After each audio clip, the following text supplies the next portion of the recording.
Penuaan itu 90% tergantung pada genetik. Jadi percuma dong bayar skincare. Emang benar?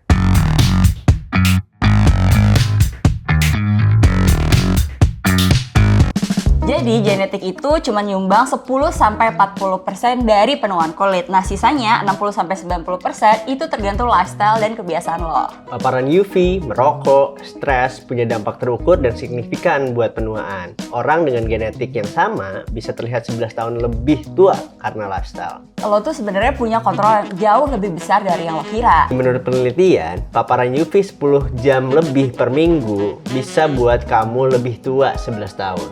Dan merokok 10 tahun menambah sekitar usia jadi nambah 2,5 tahun di wajah. Stres kronis meningkatkan hormon kortisol yang bikin ngerusak kolagen.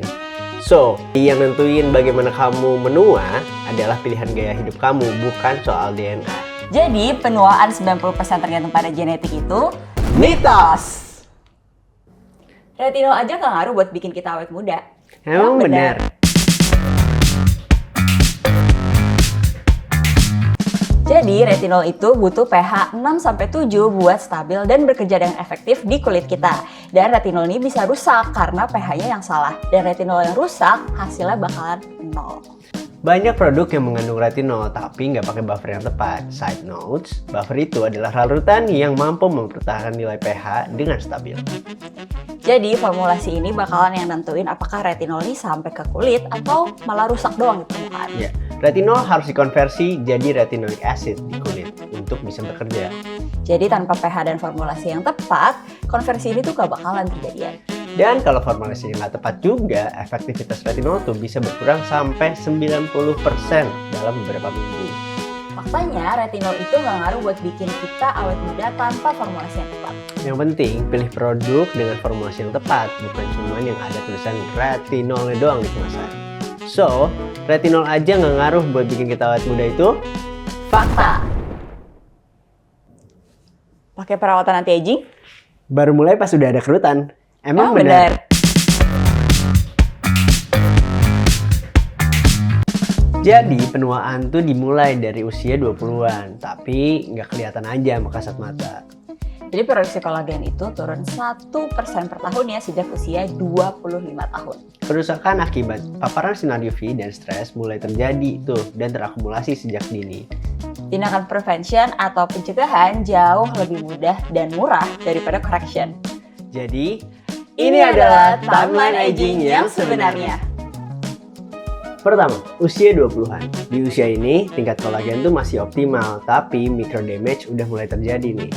Jadi, tindakan yang lo bisa lakuin adalah prevention mode. Lo bisa pakai produk yang mengandung peptide dan jangan sampai skip sunscreen. Kedua, usia 30-an. Usia 30-an ini, kolagennya tuh mulai turun 1% per tahun dan fine lines tuh udah mulai nyata ada di kulit. Jadi tindakan yang lo bisa lakuin adalah correction mode. Jadi di usia segini lo tuh bisa pakai produk-produk yang mengandung retinol atau retinal tergantung sama kebutuhan kulit lo. Ketiga, usia 40-an.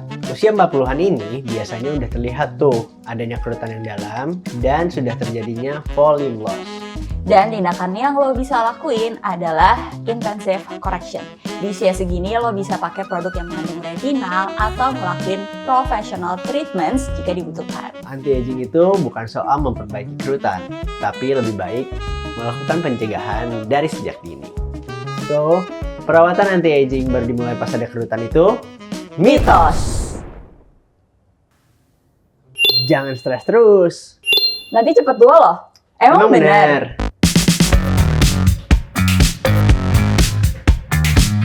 Jadi, stres yang kronis bisa meningkatkan kortisol, hormon penyebab stres yang langsung bisa merusak kulit.